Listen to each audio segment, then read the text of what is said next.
She called him 20 times. 20 times, her breath breaking, her chest tightening, her voice trembling with desperation. But he refused to pick up. By the time Richard finally stepped outside, the night had grown heavy with silence. And Evelyn, his wife, his companion, the woman who had once filled his life with laughter, was gone. That night, a grave was dug. Not by hands, but by pride. The grave of unforgiveness.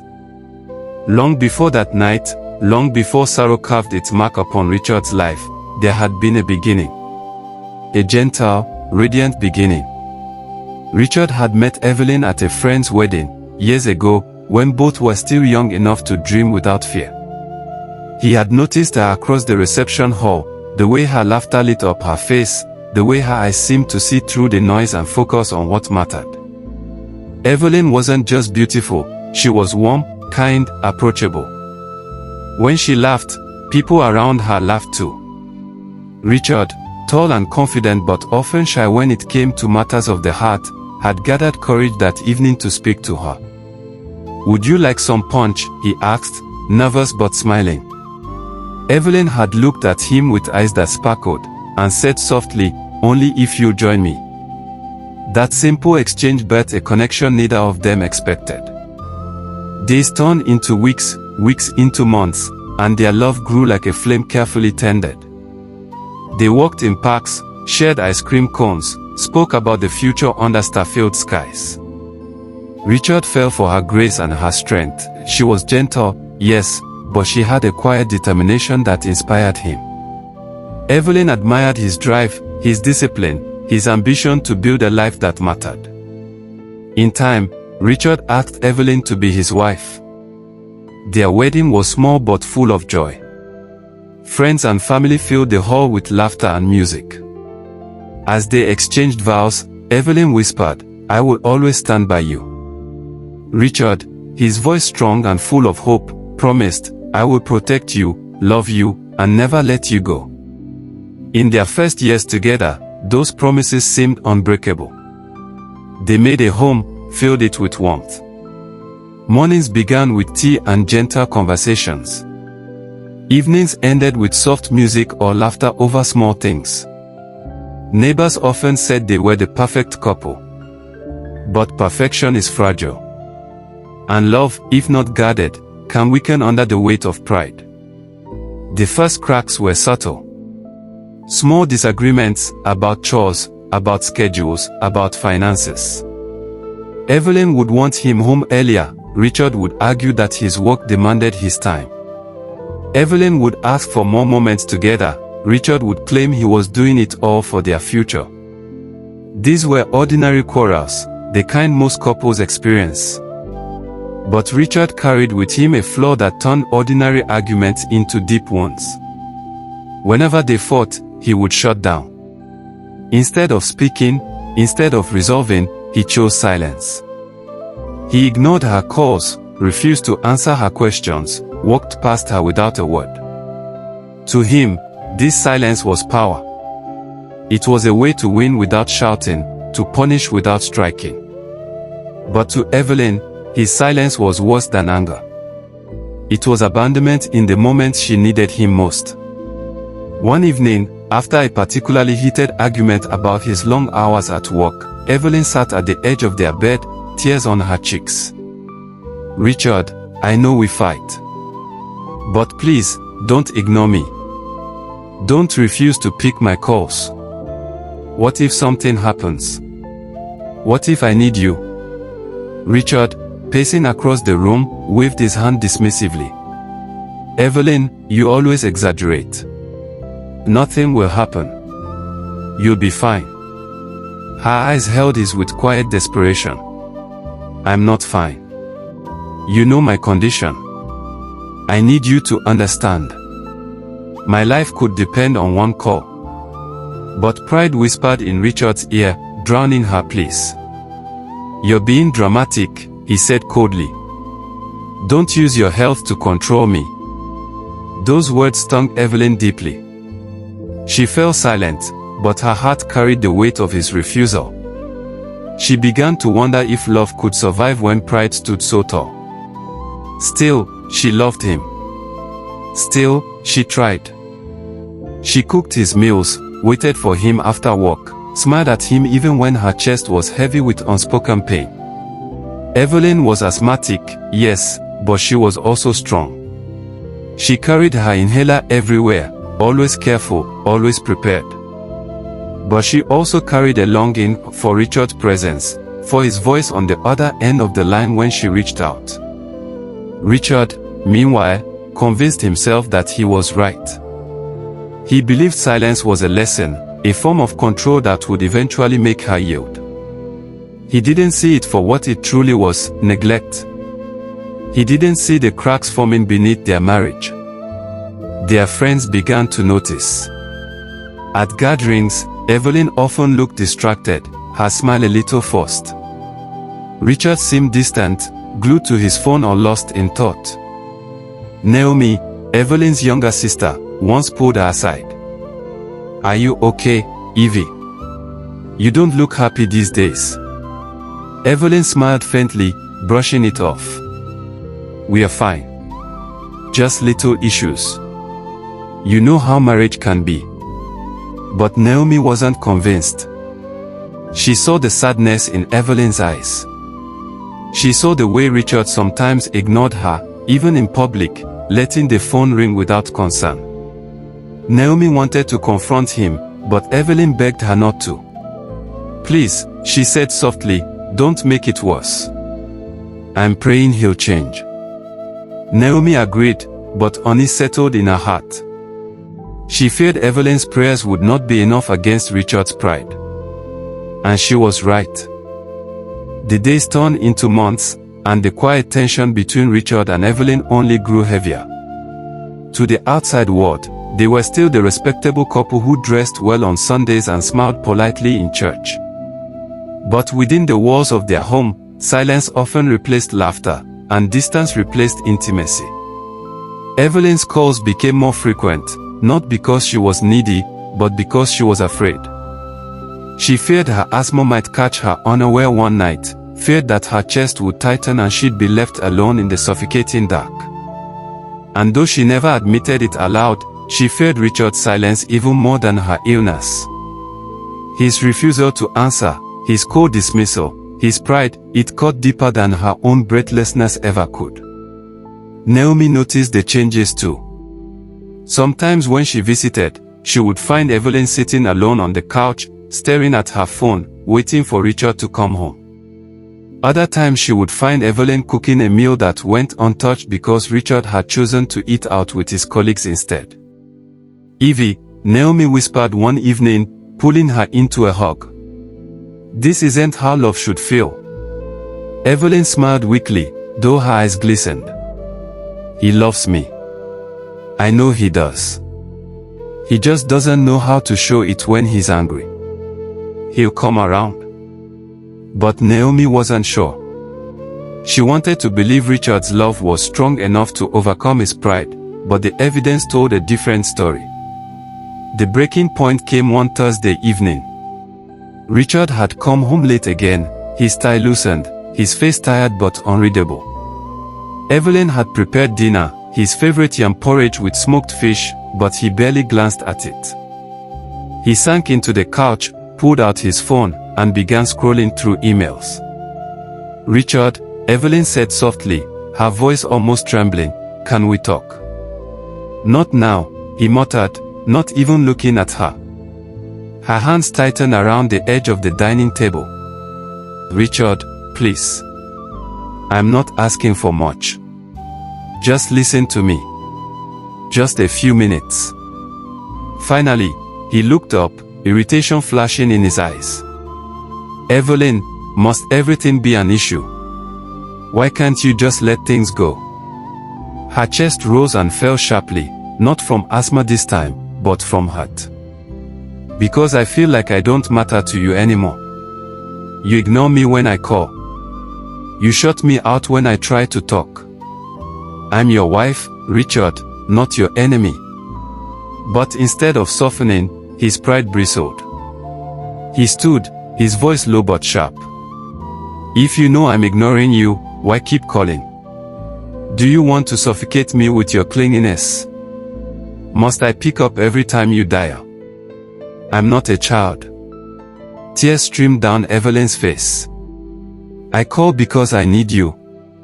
I call because I love you.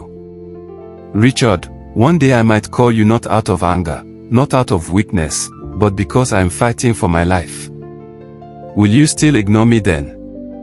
The room grew still. For a moment, her words hung heavy in the air. But Richard, hardened by his own pride, let the moment slip through his fingers. You always exaggerate, he said flatly, before walking into the bedroom and shutting the door. That night, Evelyn lay awake, her hand resting on her inhaler, her heart aching more than her lungs. She prayed silently, her tears soaking the pillow. God, please touch his heart. Please don't let pride destroy us. But pride is a stubborn poison. And it doesn't fade overnight. The weeks that followed were marked by the same cycle: arguments, silence, unanswered calls, and Evelyn's quiet endurance. She tried harder, cooking, serving, smiling through the pain, but Richard mistook her endurance for weakness. He believed he was teaching her a lesson in humility. He never realized that he was digging a grave for their love, shovel by shovel, word by unspoken word. Then came that night. The night when silence turned fatal. Evelyn had been fine all day, laughing lightly with Naomi over the phone, making plans for the weekend. She had even managed to convince Richard to promise he'd come home early. Please, no excuses tonight, she had said, her voice hopeful. He had chuckled. All right, Evelyn. I'll try. But try became a broken promise. Richard lingered at work, then stopped by a bar with colleagues. By the time he finally drove home, the house was silent. He assumed Evelyn had gone to bed. He didn't notice her phone lying on the floor beside the couch. He didn't notice the faint marks of desperation on the call log, 20 missed calls, all from Evelyn, each one more frantic than the last. It was only when he entered the bedroom that he realized she wasn't there. He called her name once, twice, then searched the house. Panic rose in his chest when he saw the signs: her inhaler still on the nightstand, her handbag on the chair, the windows left open as if she had rushed outside for air. Richard's hands trembled as he picked up her phone. The call log burned into his eyes: 20 attempts. 20 cries for help. All unanswered. He staggered outside, shouting her name into the night. But the night gave no answer. By the time the neighbors found Evelyn collapsed near the garden, her lips pale, her chest still, it was too late. That night, a grave was dug. Not by hands, but by pride. The grave of unforgiveness. When Richard saw her body, something inside him shattered. He fell to his knees, clutching her hand, his voice breaking with a cry that echoed into the night. Evelyn. Evelyn, no. Please, God, no. But it was too late. His silence had spoken louder than her cries. His pride had cost him the woman who had once filled his world with laughter. The days after Evelyn's death blurred into a haze of sorrow and disbelief. Richard moved through them like a shadow of himself. The house that once carried the sound of her humming in the kitchen, her soft laughter in the evenings, now rang with silence, an accusing silence that gnawed at his soul. Her clothes still hung in the wardrobe, her perfume lingered faintly in the air, her shoes remained neatly lined by the door. Everywhere he turned, Evelyn was there, and yet she wasn't. The neighbors whispered. Some pitied him, some judged him. He loved her, but pride blinded him, one woman murmured during the wake. Another shook her head. She called him 20 times. 20 times. And he ignored her. How can a man live with that? Richard heard the whispers, even when they thought he didn't. Each word cut him deeper than a knife. Naomi, however, didn't whisper. She came to him directly. On the third day, as he sat slumped on the living room couch, staring blankly at Evelyn's phone on the table, Naomi stormed in. Her eyes were red from crying, but her voice carried the weight of her pain. "Richard," she said firmly, standing over him. "Why didn't you pick up her calls? Tell me. Why?" Richard didn't answer. His lips parted, but no words came. Naomi's voice broke, rising with anger and grief. "She needed you. She begged you for this one thing, just pick up the phone. Was that too much? Was your pride worth her life?" Her words struck him like thunder. He buried his face in his hands, sobs racking his chest. "Naomi, I thought she was just angry again. I thought it was another fight. I didn't know. God help me, I didn't know." Naomi shook her head, tears spilling down her cheeks. "She warned you, Richard. She told you one day her call would not be about anger. But you didn't listen." He wanted to argue, to defend himself, but what defense could stand against 20 unanswered calls and a wife now lying cold in a coffin? None. Pride had been his shield, and now it had turned into the blade that destroyed him.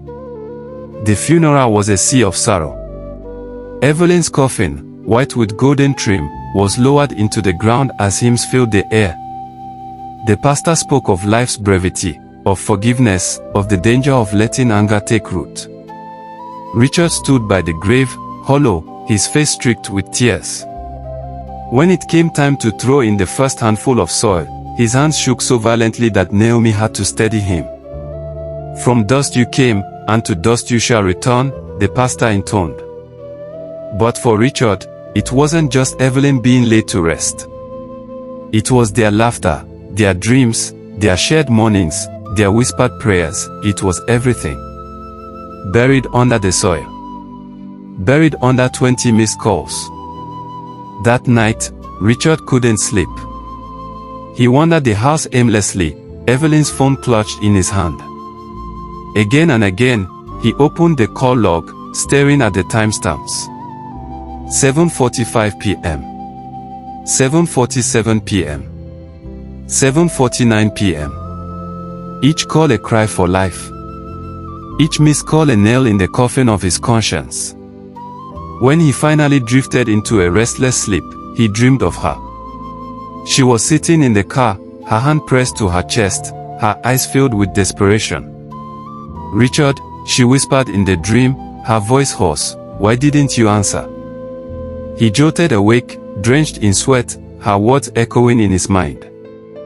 The grave of unforgiveness was no longer outside in the earth, it was inside him, carved deep into his heart. In the weeks that followed, Richard stopped going to work. He stopped eating properly. He withdrew from everyone. Friends tried to console him, but he pushed them away. He would sit for hours on the porch, staring at the gate, as though expecting Evelyn to drive back home, smiling, alive, hope. But the gate remained closed. One evening, Naomi came by again. She found him sitting in the dark, the phone still on the table. He looked older, his eyes sunken, his face unshaven. "Richard," she said softly, her anger now tempered by pity, "you have to forgive yourself. Evelyn is gone. You can't bring her back." He lifted his head, his voice hoarse. "Naomi, how do I forgive myself when I couldn't forgive her? She asked me for so little, and I denied her. Now she's gone. And I'm the reason why." Naomi wept silently. She had no words to offer. Because deep down, she knew he was right. Pride had written Evelyn's death sentence, and guilt was now Richard's life sentence. Every night he heard her voice. Every silence reminded him of the silence he had given her. And every time he looked at her grave, he realized something horrifying. Forgiveness had been in his hands all along, but he had chosen the grave instead. The grave of unforgiveness. The days bled into months, but time did not heal Richard. If anything, it deepened his wounds. He became a prisoner inside his own house, trapped by memories. He kept Evelyn's things untouched, as if moving them would erase what little of her presence still lingered. Her scarf remained on the couch where she had last draped it. Her slipper still sat by the bed. Sometimes, he would walk into the kitchen at dawn, expecting to see her brewing tea. But the kitchen was always empty, and the silence screamed louder than any words. The phone never left his sight. He carried it everywhere, that old device with the haunting record of her final pleas. 20 missed calls. 20 missed chances. He would scroll through them again and again, torturing himself with the thought that any one of those calls could have been the one that saved her life, if only he had answered. Sleep abandoned him. When he did manage to drift off, nightmares waited. He would see Evelyn gasping for breath, clawing at her chest, dialing his number again and again. In the dream, he always looked at his phone, saw her name flashing, and pressed decline. Then he would wake up, his throat raw from crying, his chest tight with guilt. Neighbors began to whisper again. "Richard is losing his mind," they said. Some suggested he move away, start fresh. But Richard could not. He would not. Moving away felt like abandoning Evelyn all over again. So he stayed, bound to the house like a ghost, his own life buried alongside hers. Naomi visited less frequently. At first, she had come every week, bringing food, sitting with him, trying to coax him out of his despair.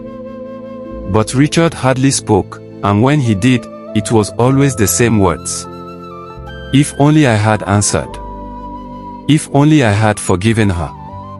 Eventually, Naomi realized nothing she said could ease the torment. So she prayed for him in silence, leaving him to his solitude. One rainy night, Richard sat by the window, watching the drops slide down the glass. Thunder rumbled in the distance, and the power flickered out, plunging the house into darkness. He lit a candle and found himself staring at Evelyn's photograph on the wall. She was smiling in that picture, her eyes full of life and warmth. "I killed you," he whispered to the photo, his voice trembling. "Not with my hands, but with my silence. With my pride. Evelyn, can you forgive me? Please, forgive me." But the photo gave no answer. The grave gave no answer. And the silence pressed down on him until he felt he could not breathe. From that night onward, Richard began to talk to her as though she were still there. He would sit at the dining table and say, "I made your favorite soup today, Evie." He would stand by the garden and "Mama, the roses are blooming again. You always loved them." And at night, when the weight of guilt grew unbearable, he would kneel beside the bed and plead, "Please come back. Just once. Let me say I'm sorry." But Evelyn never came back. She never would. Richard's health began to fail. The man who had once been strong and proud grew thin, his shoulders stooped, his hair graying faster than the years allowed. Doctors told him it was stress, depression eating away at his body. But Richard knew it was more than that. It was punishment. The grave of unforgiveness had claimed not only Evelyn, but him as well. The tragedy spread beyond his walls. Young couples in the community began to talk about Richard and Evelyn, their story retold as a cautionary tale. Pastors used it as an example during sermons. Parents warned their children, "Never let pride make you deaf to the ones you love." Evelyn's grave became more than a resting place, it became a monument to the cost of silence, the cost of pride, the cost of unforgiveness. And Richard. He lived each day as a shadow, haunted, broken, waiting for the day when he would finally join Evelyn in the earth. Yet even that thought did not comfort him, because he feared she might still turn away from him in eternity, just as he had turned away from her cries on earth. The grave of unforgiveness had been dug once, but it swallowed them both. Lessons from the story. Pride is silent but deadly. It destroys relationships not with explosions, but with slow erosion, one ignored call, one unspoken apology at a time. Unforgiveness is not strength, it is a grave. And those who dig it often fall into it themselves. Love is fragile. It must be nurtured with patience, with humility, with communication. To withhold forgiveness is to withhold life itself. Sometimes the greatest tragedies are not caused by what we did, but by what we refuse to do, answer the call, speak the word, give the grace. Reflective questions.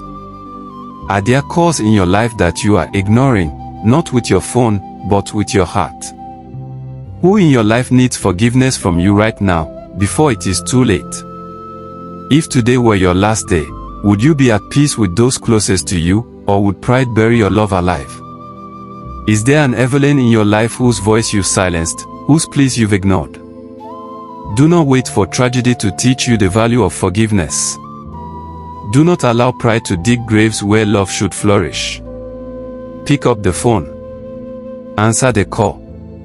Speak the words, "I forgive you," while there is still time. Because tomorrow is never promised, and silence may cost more than you can bear. Choose life, choose love, choose forgiveness, before pride writes your tragedy.